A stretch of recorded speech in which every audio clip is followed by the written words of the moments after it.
ሰላም የእግዚአብሔር ቤተሰቦች እንደምን አላችሁ? እንደምን አደራችሁ? አሜን። የአምላካችን የጌታችን የመድኃኒታችን የኢየሱስ ክርስቶስ ስሙ ከአጽናፍ እስከ አጽናፍ ከፀሐይ መውጫ እስከ ፀሐይ መጥለቂያ በፍጥረት አንደበት ሁሉ የተመሰገነ ይሁን። ዛሬ ዕለተ ሰኞ ቀኑ 20 በአንድም በሌላ መንገድ እግዚአብሔር ያስተምራል። ዛሬ ደግሞ ሄደን የምናያቸውን ነገሮች አብራችሁ ታያላችሁ። በርዕስ ላይ እንዳያችሁት መቼም ቢሆን እግዚአብሔር በረገጥነው ምድር በረገጥነው ቦታ በሙሉ ያስተምረናል እና እስቲ እናንተም ጥሩ ኮሜንት ጻፉ። ምን ከሐዋሳ ምን እንደተማራችሁ ከባለፉት ቪዲዮዎችም ምን እንዳገኛችሁ ጽፉልን፣ ደስ ይለናል። መልካም ቆይታ።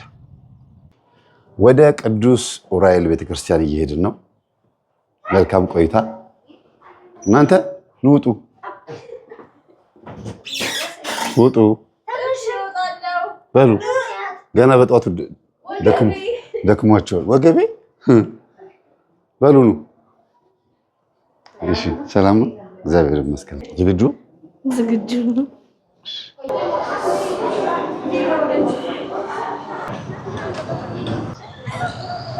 ግቡ ግቡ።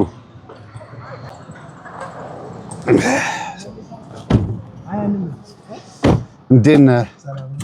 ሰላም ነው? ሰላም ነው? እግዚአብሔር ይመስገን። ግቡ ግቡ። ክፈትላቸው።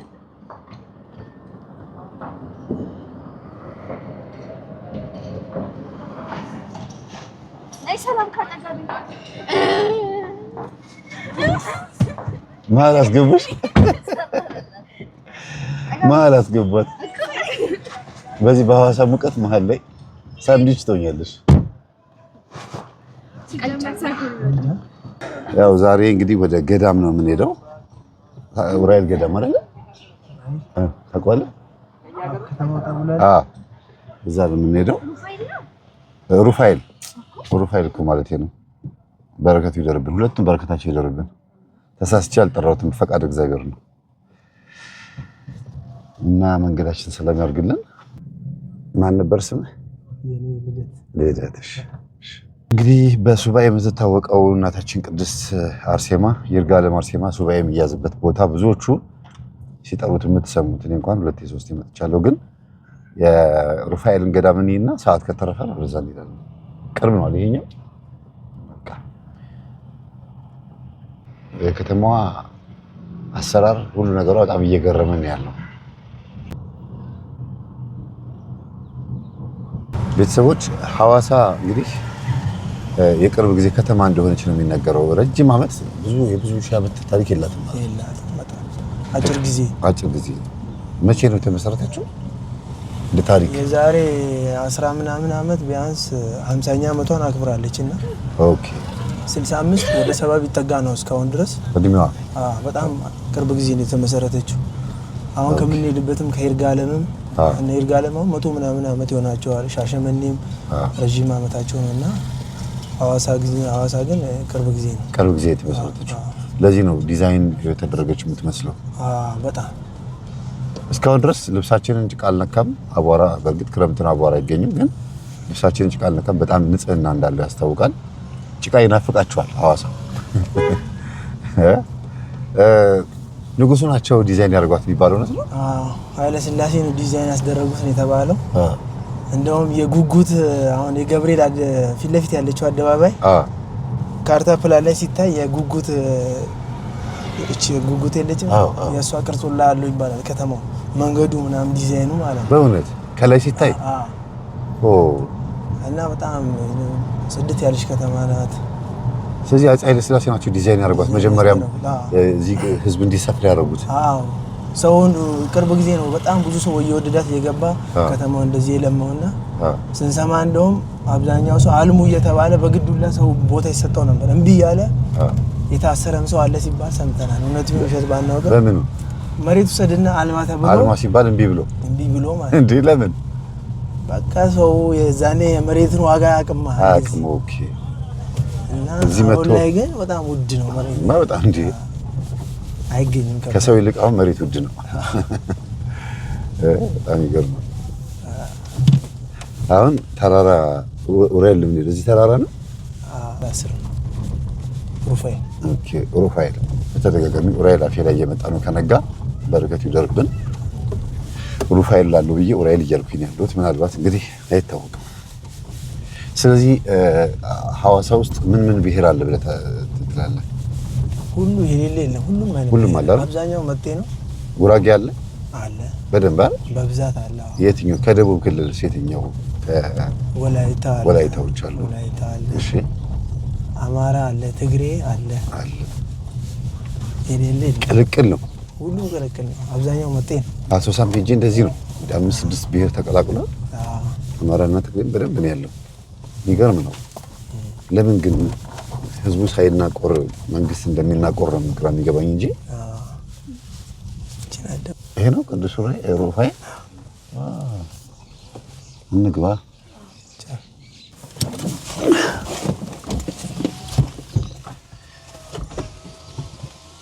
አንገባም። ሩፋኤል ጋራችሁ ይመስላል። ሩፋኤል ጋር አንገባም የምትሉ ይመስላል።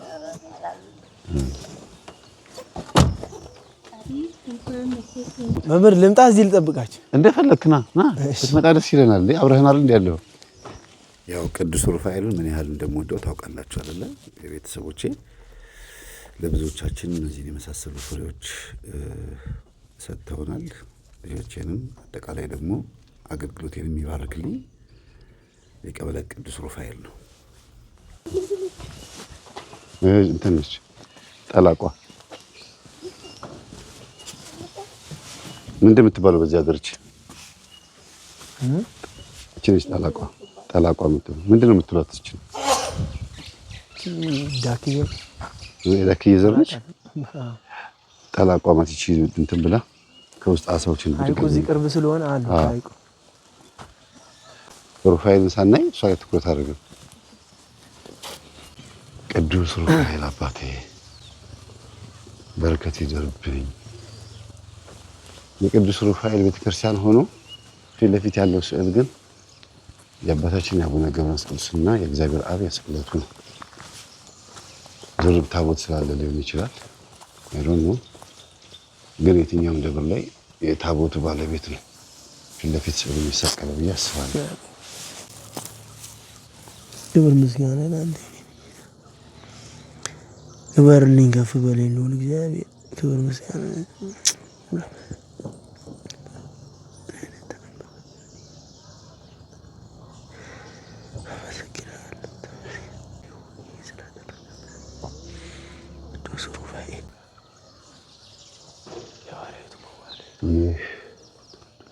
የደብረ ታቦር ቅዱስ ሩፋኤል ቤተክርስቲያን በሀገረ ስብከት ከፍተኛ ወጪና በምዕመናን እርዳታ ሰኔ 3 ቀን 1999 ዓመተ ምህረት ተጀመረ። የካቲት 9 ቀን 2000 ዓመተ ምህረት ስራው ተጠናቆ በብፁዕ አቡነ ሩፋኤል የሀገረ ስብከቱ ሊቀ ጳጳስ ጸሎትና ቡራኬ ቅዳሴ ቤቱ ተከበረ። ወስብሐት ለእግዚአብሔር አሜን።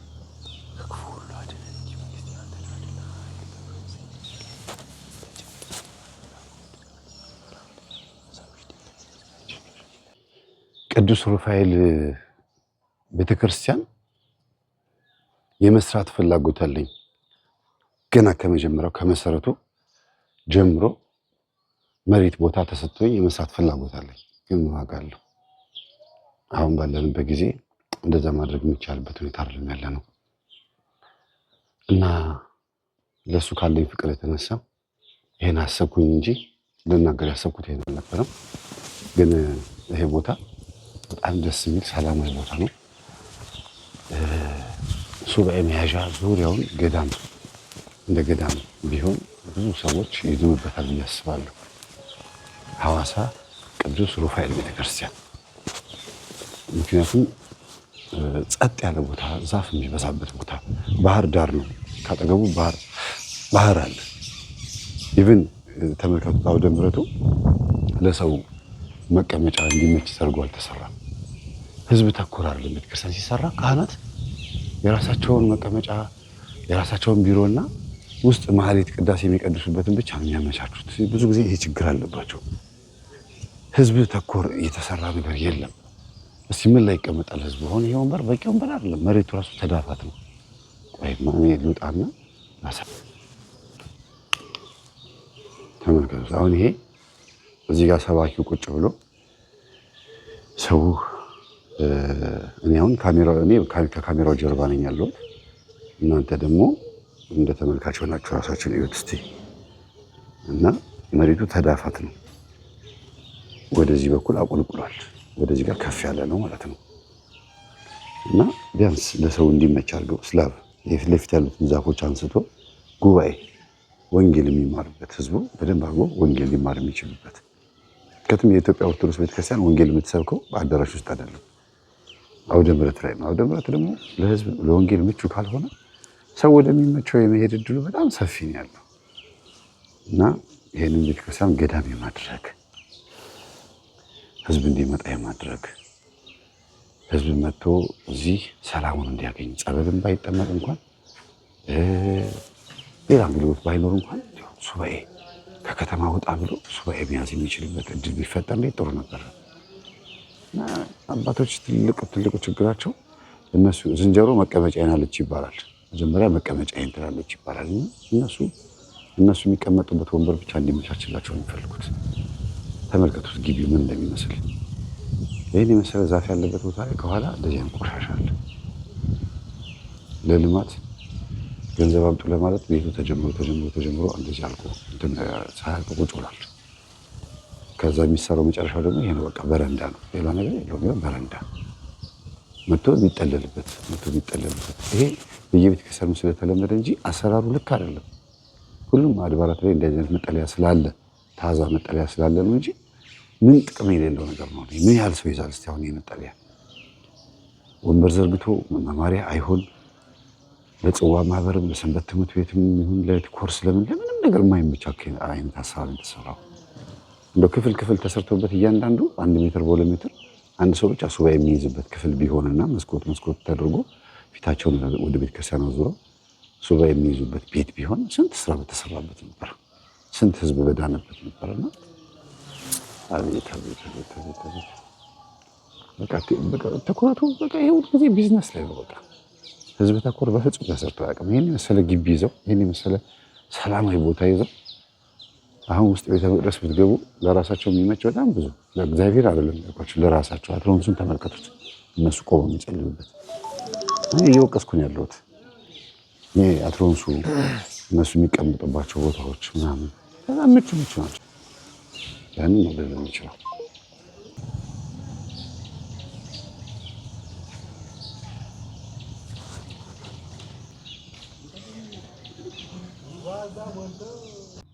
በሐዋሳ ቅዱስ ሩፋኤል ቤተክርስቲያን ግቢ ውስጥ በመገኘቴ በጣም ደስ ብሎኛል። ግን ትንሽ ቅናትም አድሮብኛል። ምንድነው ይሄን የመሰለ በጣም የሚያምር ቦታ ይዘው አባቶች ተኝተዋል። ታውቃላችሁ፣ ዛፍ ብቻ ተክለው ዝም ብሎ በቃ ደሞዝ መቀበል አያናድም? ሁልጊዜ ጥሩ ነገር በመናገር ብቻ አይደለም። አሁን ይሄ በፍጹም በቃ መስተካከል መልማት የሚገባው ቤተክርስቲያኗ ትንሽም ትሁን ትልቅ ምእመኑ መምጣት አይቀርም።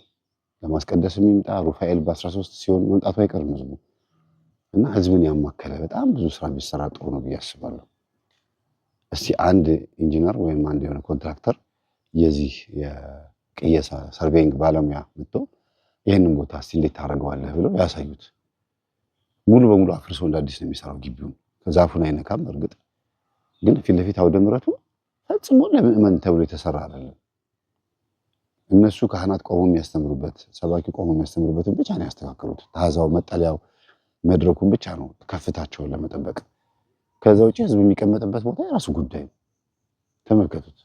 ይሄ መጠለያ አሁን ከዚህ የምታዩት ይሄ መጠለያ ለራሳቸው ሲሉ የሚሰሩት፣ ታች ግን ህዝብ የሚቀመጥበት ወደዚህ ምናምን እንደለ የምታዩት ሁሉ ተዳፋት ነው። ምንም ወንበሩ ራሱ ያለው ከመድረኩ በስተግራ በኩል ነው።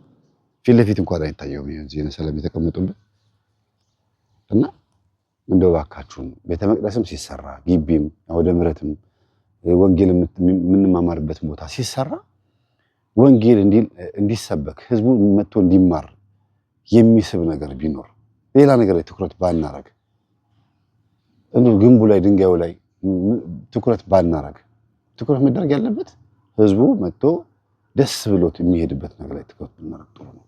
ደስታው ደግሞ ከልብ አንጻር ነው፣ ለወንጌል የሚመች ነገር እና እኔ እያልኩ ያለሁት ምንድነው ቢሮአቸው ሲያምር ተመልከቱት። አሁን ይሄ ቢሮአቸው ነው። የነሱ ቢሮ የምታዩት በሙሉ ቢሮአቸው ነው። እና እዚህ ያላችሁ ሰበካ ጉባኤ በጣም ቀሽም ሰነፎች ናችሁ። ቀጥሎም ደግሞ ደሞዝ ላይ ትኩረት የምታደርጉ ሰዎች እንደሆናችሁ ያስታውቃል። በቃ ያሳብቅባችኋል። ቀጥሎም ደግሞ በወር አንድ ቀን ይሁን በሳምንት አንድ ቀን ሰብካችሁም ቀድሳችሁም አቆርባችሁም ብቻ ወደ የስራችሁ የምትሰማሩ እንደሆናችሁ ግቢው ያስታውቃል። የለም ጸጥ ብሏል። ምንም ነገር ልማታዊ ነገር እየተደረገ አይደለም።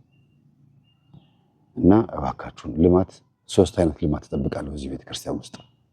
አንደኛ አውደ ምህረቱ ለስብከት ለወንጌል ምቹ እንዲሆን፣ አውደ ምህረቱ በትክክል ህዝብ መጥቶ ደስ ብሎት እይታው ለእናንተ ብቻ ሳይሆን እናንተ ኮራ ብላችሁ በጥሩ አትሮንስ በጥሩ መጠለያ በጥሩ መድረክና በጥሩ ወንበር ተቀምጣችሁ የምትሰብኩበት ብቻ ሳይሆን ህዝቡ ራሱ ልክ እንደናንተ በነፃነት ወንጌል ማዳመጥ የሚችልበት ትክክለኛ የሆነ ዶዘርና እስካቫተር ምናምን መጥቶ ይሄን ቦታ ስላበቃ ትክክለኛ ተዳፋቱን አስተካክሎ ቆንጆ መድረክ የሚሰራበት ነገር።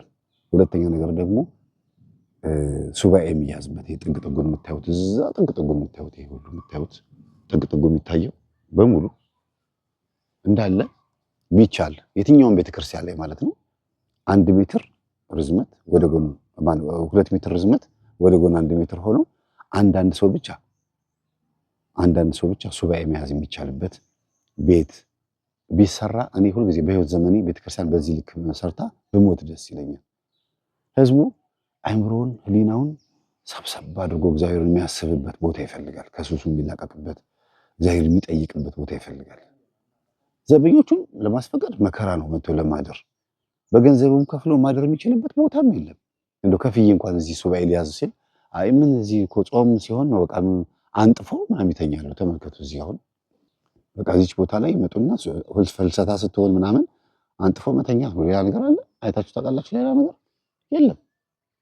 መጥተው አንጥፎ ይተኛሉ።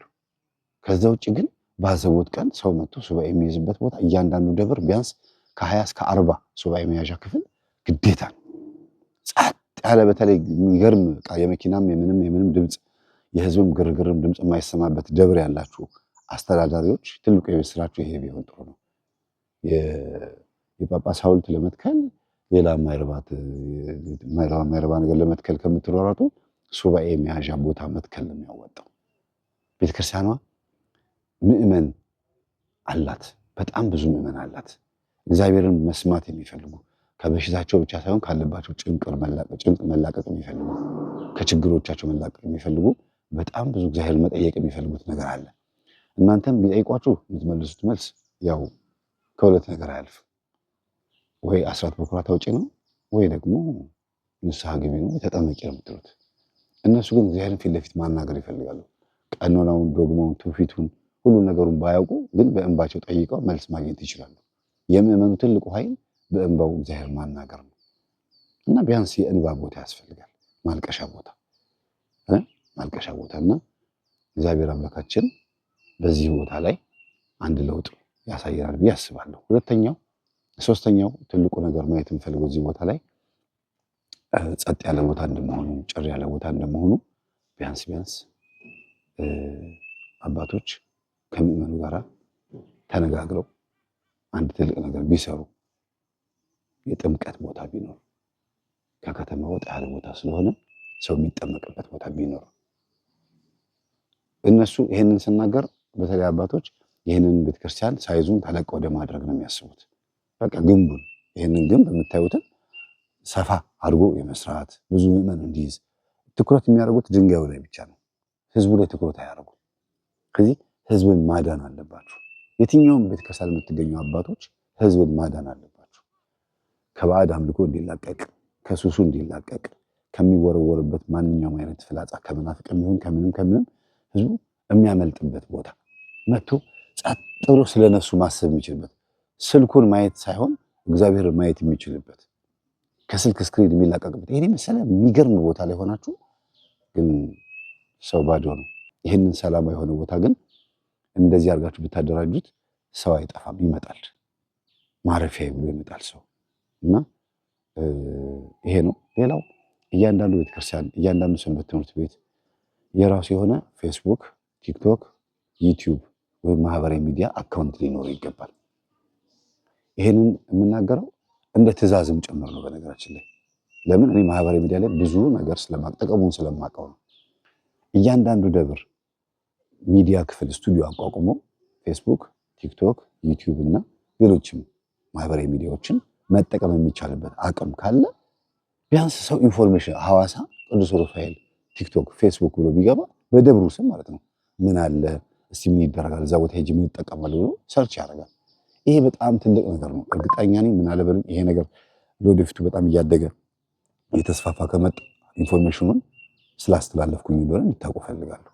በደብሩ ስም እና በደብሩ ሰንበት ትምህርት ቤት ስም አካውንት ካልተከፈተ አሁንም እንቅልፋሞች ናቸው። አሁንም ሁላችሁም ተኝታችኋል። ማህበራዊ ሚዲያ በአሁኑ ሰዓት ትልቁ አውደ ምህረታችን ነው። ይሄ ብቻ አይደለም አውደ ምህረት፣ ይሄ የምታዩት ስክሪንም አውደ ምህረት ነው። የኔ ልጅ በምን ተገርማ ይሆን? ዝም ብሎ አረንጓዴ መሆኑ ጥቅም የለው። አረንጓዴ ስለሆነ አይደለም ሰላማዊ ቦታ የሚሰጠው ሰው መጥቶ ቁጭ የሚልበት፣ የሚመችበት፣ የሚጸልይበት፣ የሚሰግድበት ፎርም ይዞ ወጣቱን አደራጅቶ መስራት ይቻላል። እኔ ቤተክርስቲያንን ዲዛይን የማድረግ እድሉን ባገኝ ልክ እንደዚህ አድርጌ ነበር የምሰራት። ተመልከቱ፣ ልክ እንደ ስታዲየም ማለት ነው። መሀል ላይ ቤተክርስቲያኗ ቁጭ ትላለች። ዙሪያውን ለእግር ኳስ የተሰበሰበ ሰው እንደሚያይ ኳሷን ባይኑ እንደሚከተል ሁሉ ቤተክርስቲያንን መሀል ላይ ከርቀት እያያት በብርሃን ተከበን ብርሃን ይዘን ነበረ ማየት የምፈልገው።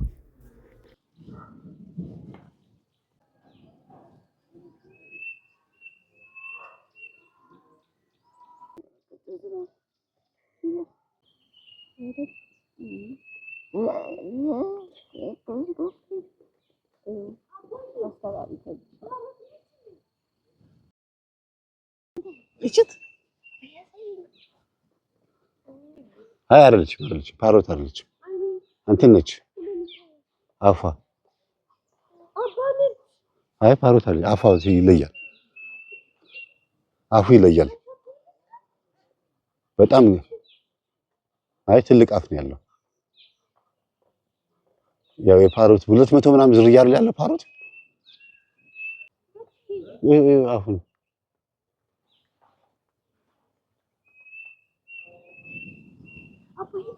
ይሄ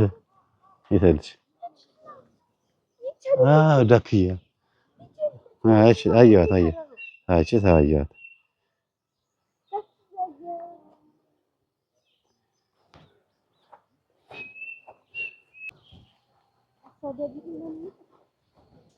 ይሄ መሄዳችን አይቀርም። ገዳመ ሩፋኤልን አልፈን እየወጣን ነው። እግዚአብሔር አምላክ መንገዱን ሰላም ያርግልን። መልካም ቆይታ።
በመንገዳችን ወደ ጽድቅ በር ስንጓዝ በግራና በቀኝ ብዙ ማዕበል አለ። ግን ከፊት የሚታየን ብርሃን ስለሆነ እናልፈዋለን። አንፍራ፣ ተከፈት በሉት። ከዛ ወደ ቅዱስ ገብርኤል በማታ ለመሄድ እስቲ ጉባኤ እንካፈል ብለን እየተነሳሳን ነበረ። እንደምታዩት በነገራችን ላይ እጅግ በጣም ሙቀት አለ። በሐምሌ ወር እንኳን ዝናቡ አቋርጦ ሙቀት ነው ያለው። ለሊት በሙቀት በላብ ተጥለቅልቀን ያደር ነው።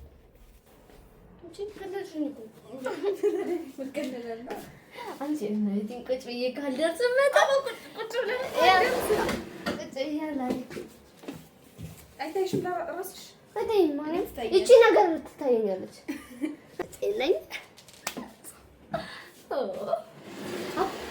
በእውነት ለመናገር ውበታችን ነጠላ ነው። በቃ አይደል? ነጠላ ስንለብስ እንደምናምረው ምንም ነገር ስንለብስ አያምርብንም። ነጠላ ነው በሰም ለቢድ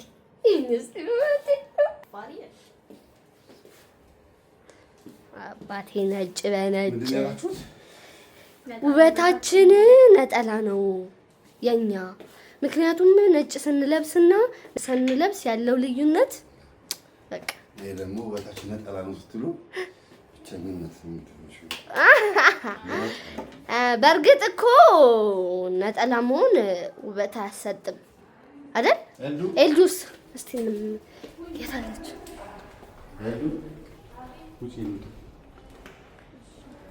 ጨረሽ ኤልዱ? ዋው ዋው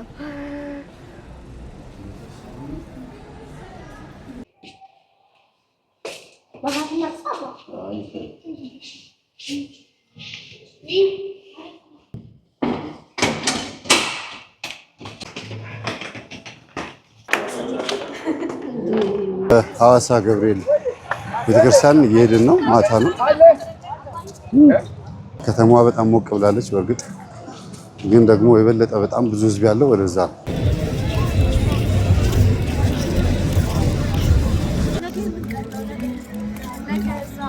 አያት በደንብ ላሳይ።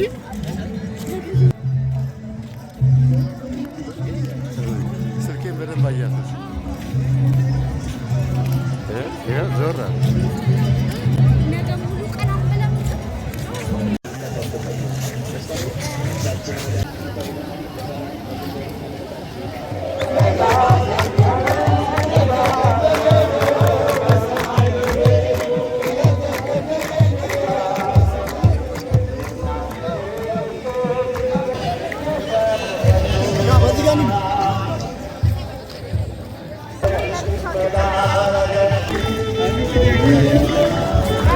አምላካችን ስሙ የተመሰገነ ይሁን። ላስተማሩ ለመከሩ ለገሰጹ መምህሮቻችንን ቃለ ሕይወትን ያሰማልን።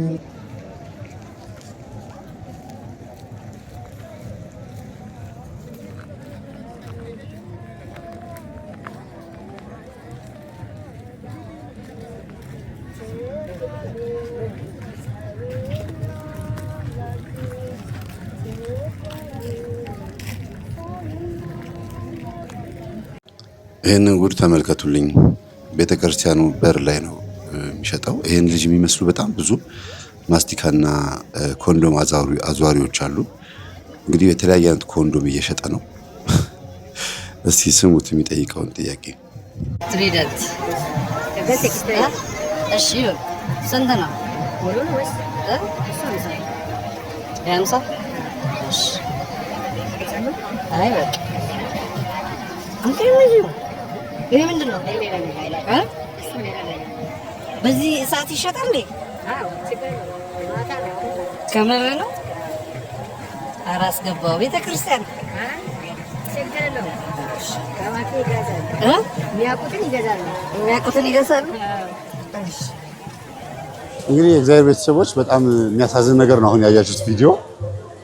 የቤተክርስቲያን በር ላይ የሐዋሳ ገብርኤል ቤተክርስቲያን በር ላይ ማስቲካም ኮንዶምም አብሮ ነው እየሸጠ ያያችሁት። ቤተክርስቲያን በር ላይ የኮንዶም አይነት ነው ደርድሮ ያያችሁት። እና ይሄን ነገር መከልከል የምንችለው ልጁን እንዳይሸጥ በማድረግ ብቻ አይደለም። እንዴት ቤተክርስቲያን በር ላይ መጥቶ ሰው ኮንዶም ይገዛል?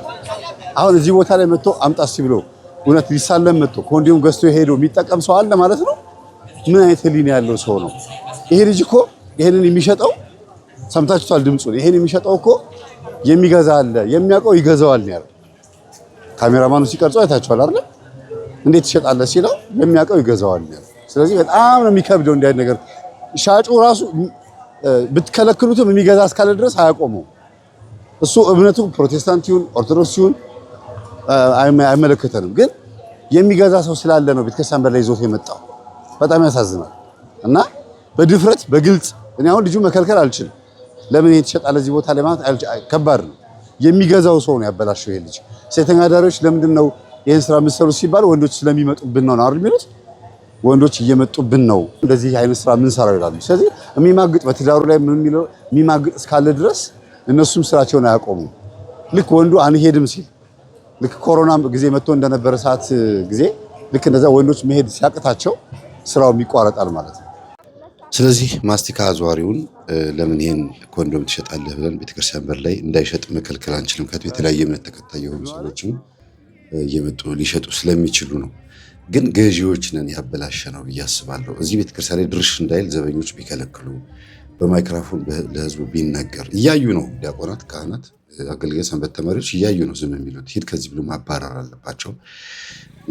ግን ደግሞ ከዚህ ሁሉ ነገር በፊት የሚገዛ ሰው ስላለ ነው እዛ ቦታ ላይ የሚመጣው የሚለው ነገር መታሰብ አለበት። በክፍል 2 ቪዲዮአችን የዕለቱ የንግስ ቀን ምን እንደሚመስል እናሳያችኋለን። መልካም ቆይታ።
Thank you.